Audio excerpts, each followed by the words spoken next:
हिंदुओं के धार्मिक कार्यक्रमों में हमने हिंदुओं को मस्जिदों पर और मुस्लिमों के घर पर चढ़कर झंडे उतारते देखा है। क्या किसी मुस्लिम यात्रा के दौरान किसी मुस्लिम को आपने हिंदू मंदिर की प्राचीर पर चढ़कर झंडे उतारते देखा है, झंडे नोचते देखा है? हमने हिंदू धार्मिक यात्राओं में तेरी माँ का डैश डैश गाना बजते सुना है कि माँ दुर्गा का विसर्जन ऐसे होता है, माँ की गालियाँ के साथ।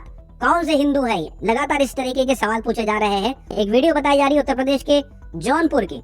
बताया जा रहा है कि 1 किलोमीटर से तो ठीक चल रही थी रैली, लेकिन जैसे ही मस्जिद के पास पहुंचे वहां उन्होंने रोक दी। नमाज का टाइम है 6:30 बजे। वहां रोक करके उन्होंने इस तरीके के नारेबाजी, इस तरीके के गाने, इस तरीके की वीडियो जो निकल के आई है, इसके अंदर साफ देखा जा सकता है कि किस तरीके से ये डीजे बजाया जाता है, जोर जोर से शोर मचाया जाता है। वीडियो देखिए।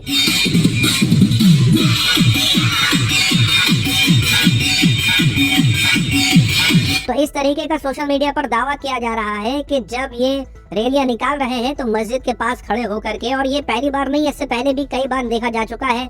होली हो या दूसरा कोई त्योहार हो, इसके अंदर मस्जिद के सामने नाचना, गाना, इस तरीके की हरकतें पहली बार नहीं है, इससे पहले भी होती देखी गई है। बात तो सही है। क्या आपने कभी किसी मुस्लिम धार्मिक यात्रा में अब शब्दों से भरे गाने बजते या फिर किसी को गाते हुए सुना है? नहीं ना। यही फर्क है दोस्तों।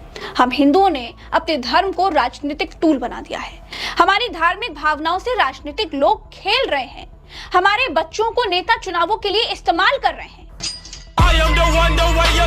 बीजेपी ये तय करती है कि कांवड़ यात्रा के रास्ते में पड़ने वाली दुकानों पर मालिकों के नाम लिखे जाएं। बीजेपी ये भी तय करती है कि मस्जिदों पर लाउडस्पीकर कितनी तेज बजेंगे। लेकिन बीजेपी ये नहीं तय करवा पाई कि दुर्गा पूजा के मूर्ति विसर्जन में मोदी आरती और भाजपाई भजन क्यों बज रहे हैं। जोर जोर से बोल के लोगों को स्कीमें बता दे। लाउड स्पीकर से क्या बजाया जा रहा है, अगर ये बात मैं कहूँ तो हो सकता है सरकार कुछ और बात करे, लेकिन कम से कम प्रशासन को ये ध्यान रखना चाहिए था कि आखिरकार क्या बजा रहे हैं, क्या किसी को अपमानित कर रहे हैं। तू समझा? हाँ। नहीं, तू समझा नहीं। दोस्तों, आपके बच्चे ये कर रहे हैं और उनके बच्चे वो कर रहे हैं। ये अकेली तस्वीर लाखों करोड़ों शब्दों के बराबर है। आपके बच्चे मजहब के लिए मर रहे हैं, एक दूसरे को मार रहे हैं, लेकिन उनके बच्चे अपना भविष्य संवार रहे हैं। और ये तस्वीर बताती है कि एक कौम अकेले कुछ नहीं कर सकती, साथ चलना पड़ेगा। उनके बच्चे तो साथ चल रहे हैं, क्या आपके बच्चे चल रहे हैं? बाबा सिद्दीकी, इनकी बांद्रा में गोली मारकर हत्या कर दी जाती है।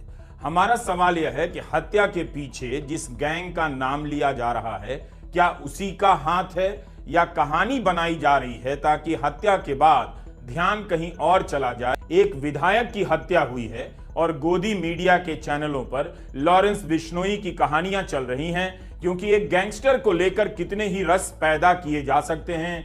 ढैन ढैन धूम धाम का संगीत बैकग्राउंड में लगाकर आपकी आंखों को चकित किया जा सकता है। देखे भाई टीवी पे क्या न्यूज है। कहाँ छुपा बैठा है नेहरू? कोई शर्म है? ड्रग दो, ड्रग दो, ड्रग दो, मुझे ड्रग दो, मुझे टीआरपी दो, मुझे पैसा दो, मुझे वोट दो, मुझे फाइट दो। सीएनए में आपका स्वागत है। आज हम सीएनए में आपका काटेंगे और हम आपको बताएंगे खाली बटुए और कम पैसे के फायदे। ये कौम हमारी वातावरण में सांस ले रहे हैं। इस ऑक्सीजन जिहाद को रोकना होगा। सरप्राइज लिब्रांडोस, तू यहाँ भी चौंक गए। पहले लोग झूठ बोलते थे और मीडिया वाले सच ढूंढ कर लाते थे, और अब मीडिया वाले लोग झूठ बोलते हैं और लोग सच ढूंढ करके लाते हैं। उसका गैंग इतना फैल चुका है कि सारी एजेंसियां कुछ नहीं कर पा रही हैं। यूपी में माफिया के नाम पर जेल में बंद अपराधियों को दूसरे राज्यों से उत्तर प्रदेश लाया गया। गोदी मीडिया के तमाम कैमरे लगाकर दिन रात लगातार चैनलों पर दिखाया गया, माहौल बनाया गया कि यह होती है सरकार। वो सारे कैमरे अब कहां हैं? खत्म। यही घटना अगर बंगाल में हो गई होती, माफिया वहां की जेल में होता, तो आप देखते गोदी मीडिया, आईटी सेल और तथाकथित स्वतंत्र आवाजों का सिस्टम कितना एक हो जाता। मुंबई में ऐसी कोई मांग नहीं, बस कहानी चलाई जा रही है ताकि कहानी में ही एक विधायक की हत्या की खबर खो जाए। और इसी के बीच यह सवाल भी गायब कर दिया जाएगा कि एनकाउंटर वाली सरकार, बुलडोजर वाली सरकार एक गैंगस्टर को कंट्रोल क्यों नहीं कर पाई। बात तो सही है। सवाल है कि गुजरात की जेल में रहकर क्या कोई इतना ताकतवर हो सकता है? फिर गृह मंत्री क्या कर रहे हैं? गुजरात की सरकार क्या कर रही है? पंजाबी के इतने लोकप्रिय गायक की हत्या में नाम आया और अब मुंबई के विधायक की हत्या में नाम आ रहा है। क्या लॉरेंस का कोई इस्तेमाल कर रहा है? ऐसा कैसे हो सकता है? तब तो कोई भी सुरक्षित नहीं है। मुंबई से लेकर चंडीगढ़ तक यह गिरोह किसी को भी टारगेट कर सकता है। लेकिन सच में क्या ऐसा हो सकता है? अगर ये कहानी सच है कि बिश्नोई ने सिद्दीकी की हत्या कर दी सिर्फ इसी वजह से क्योंकि वो सलमान खान का करीबी था, तो हमें अपने बॉलीवुड का अगला 1000 करोड़ ब्लॉकबस्टर मूवी स्क्रिप्ट मिल गया। कैसा? अभी बता है भाई। सोचो कि एक छोटा सा बच्चा लॉरेंस 5-8 साल का तब बच्चा था वो उस समय, जब एक सुपरस्टार आता है उसके गांव में और एक ब्लैक बक को मार देता है। वो बच्चा बिश्नोई समाज के लिए बदला लेने का ठानता है और फिर वो बच्चा बड़ा होता है, लॉयर बनता है, फिर वो गैंगस्टर बन जाता है और फिर 25 साल बाद प्रतिशोध का बदला लेने के लिए वो तैयार होता है। मीडिया में ऐलान कर देता है कि लॉरेंस का सिर्फ एक ही मकसद है अपनी जिंदगी में, सलमान का खात्मा करना, बदला लेना, जीवन का एक ही मकसद है। वैसे तो वो जेल में बंद है, लेकिन 700 से ज्यादा गैंग मेंबर्स का इस्तेमाल करके वो अपने सुपरस्टार राइवल का एक एक करके दोस्तों को खत्म करता है और एंड में एक फिनाले होता है between Lawrence and Salman. Picture का नाम हो सकता है ब्लैक बक का बदला। ये मजाक की बात इसलिए मैं बता रहा हूं क्योंकि कुछ लोग इस चीज को मानने के लिए तैयार हो चुके हैं कि यही एक रीजन है। अंग्रेजी में इसे कहते हैं केक वॉक। यही हो रहा है कि हैदराबाद से खबर निकल के आई, बताया गया कि हैदराबाद के अंदर दुर्गा पंडाल के अंदर तोड़फोड़, पूजा का सामान भी फेंका, उनके मूर्ति का जो हाथ था वो भी टूटा हुआ पाया गया। ये थंबनेल है यूट्यूब का, जी न्यूज के चैनल का। क्या लिखा है? हैदराबाद में मुस्लिम भीड़ ने तोड़ी दुर्गा की मूर्ति, माधवी ने ओवैसी को दिया अल्टीमेटम। क्या देखिए, ओवैसी गुट, दुर्गा मूर्ति खंड खंड।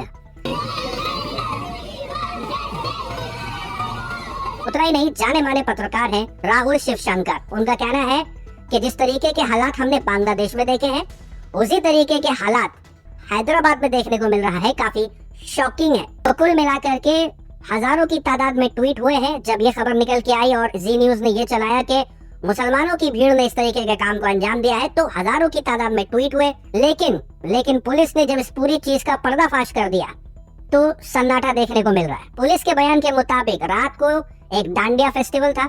वो ओकेजन के अंदर रात के करीब एक शख्स जो है वो पंडाल के अंदर आता है, वही सो जाता है। उसे रात को भूख लगती है। जब वो उठता है तो वो पंडाल के अंदर जाता है और वहां इस तरीके की हरकतें करता है जहां प्रसाद हो, मूर्ति हो, पंडाल हो, उसको नुकसान पहुंचाता है, मूर्ति को भी तोड़ता है। ये शख्स कोई और नहीं, सड़क पर सोने वाला है, सड़कों पर सोने वाले इस टाइप के जो लोग होते हैं, वो ये शख्स था जिसने इस काम को अंजाम दिया है। जब खबर निकल के आई तो पुलिस ने आगे ये भी बताया कि जो आरोपी है उसका नाम कृष्ण नैया है। जी हाँ, कृष्ण नैया गौड़। तो ये कोई मुसलमान नहीं है जिसने इस काम को अंजाम दिया है। अब जब ये खबर आ गई है कि किस तरीके से खुद कृष्ण नैया गौड़ नाम के एक शख्स ने इस काम को अंजाम दिया है, जहां दुर्गा की मूर्ति, पंडाल, वहां तोड़फोड़, ये जो कुछ भी हुआ है। और चौंकाने वाली बात यह है कि ये सब कुछ उसने भूख की शिद्दत में किया। जी हाँ, पुलिस का बयान यह है कि उसे भूख लगी थी और खाना ढूंढने के लिए ये सब कुछ किया है। दिमागी हालत से जो है वो कमजोर था, जिसकी वजह से उसने इस काम को अंजाम दिया है।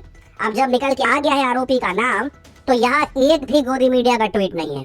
नहीं, सोचिए मत, सब्सक्राइब कीजिए। हमारे यहाँ ऐसा ही होता है। अंधकार में समा गए जो तूफानों के बीच जले और मंजिल उनको मिली कभी जो एक कदम भी नहीं चले।